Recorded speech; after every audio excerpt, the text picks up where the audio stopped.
देश में कोरोना महामारी से जंग जारी है। लगातार मिलते कोरोना के पॉजिटिव पेशेंट्स, बढ़ती संक्रमितों की संख्या के साथ ये जंग जारी है और लोग इससे बचने का भरसक प्रयास कर रहे हैं। प्रशासनिक मशीनरी दिन रात काम कर रही है।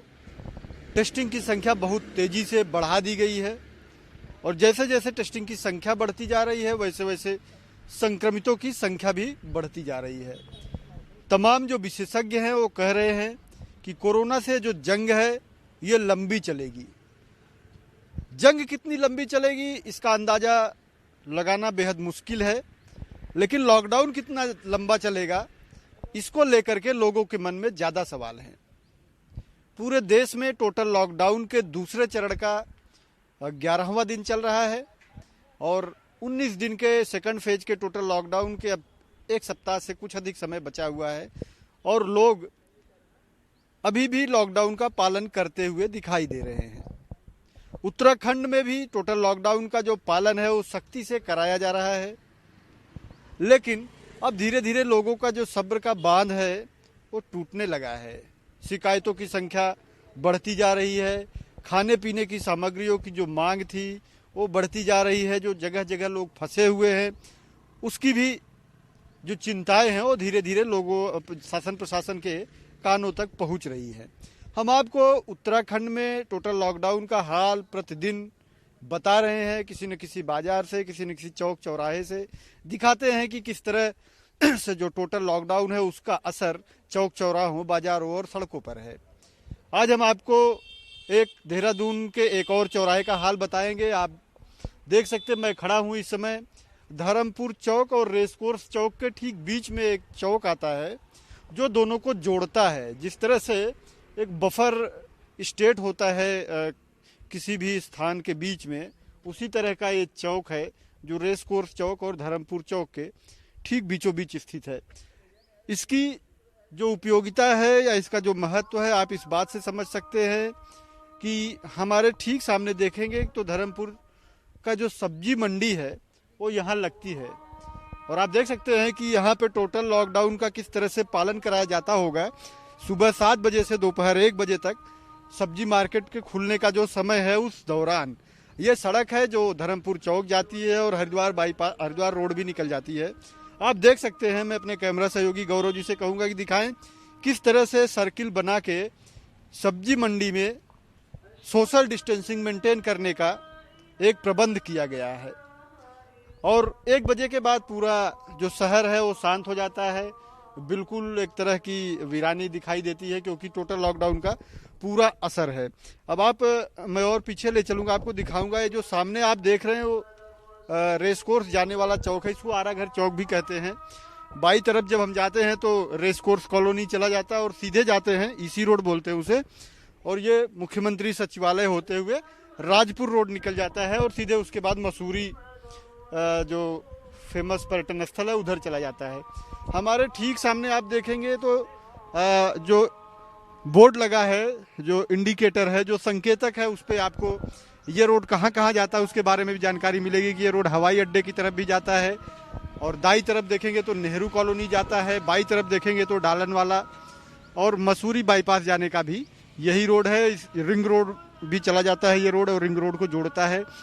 इस रोड पे बहुत सारे महत्वपूर्ण कार्यालय हैं, जैसा कि आप देख सकते हैं। सेल्स टैक्स ऑफिस का भी बोर्ड लगा, इस पर सेल्स टैक्स भी है, सूचना निदेशालय है और सूचना के अधिकार का जो कार्यालय है वो भी इसी रूट पे है। किसान भवन भी आगे जाके इसी रूट पे मिलेगा और इधर जो रूट जा रहा है मैंने जैसा कि पहले बताया मसूरी जाता है, घंटा घर जाता है और शहर को जोड़ने का मुख्य मार्ग है। लेकिन इस समय आप देखें इन सड़कों पे आदमियों की जो गतिविधि है वो बेहद मामूली है, बेहद कम है और जो गाय और इस तरह के जो आवारा पशु है वो आपको जरूर इक्का दुक्का दिखाई दे सकते हैं।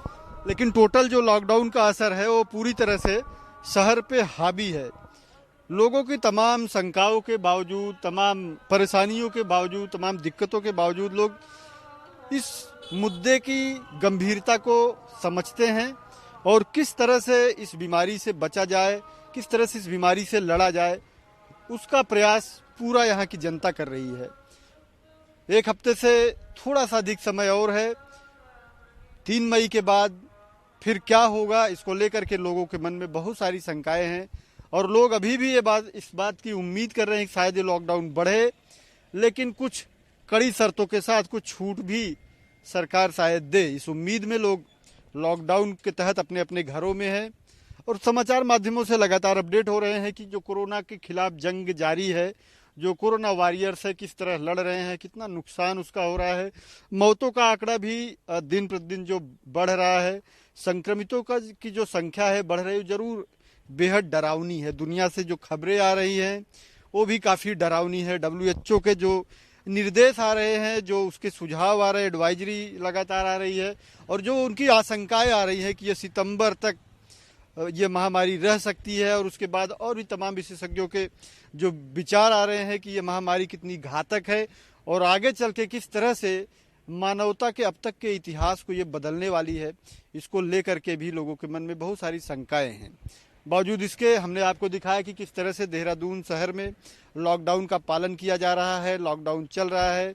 पुलिस प्रशासन की कुछ दिक्कतें वो कम हो गई हैं और अब उनका जो मानव संसाधन है, जो क्षमता है पुलिस की, पूरी क्षमता के साथ, पूरी शक्ति के साथ जो ज़रूरतमंद लोग हैं उनको खाना पहुंचाने का काम पुलिस कर रही है। और एक बेहतरीन बात है कि जिला प्रशासन की अगर बात करें तो कल तक का जो आंकड़ा था कि 36,000 से अधिक लोगों को राशन पहुंचाया जिला प्रशासन ने, लेकिन पुलिस प्रशासन ने उससे 2 कदम आगे बढ़ते हुए 44,000 से अधिक लोगों तक राशन पहुंचाया। तो इस पूरे आपदा के दौरान हमारे सामने पुलिस का एक बेहद मानवीय चेहरा भी सामने आ रहा है, जो जनता की हितैषी और जनता के लिए काम करने वाली संस्था के तौर पे उभर के आ रही है।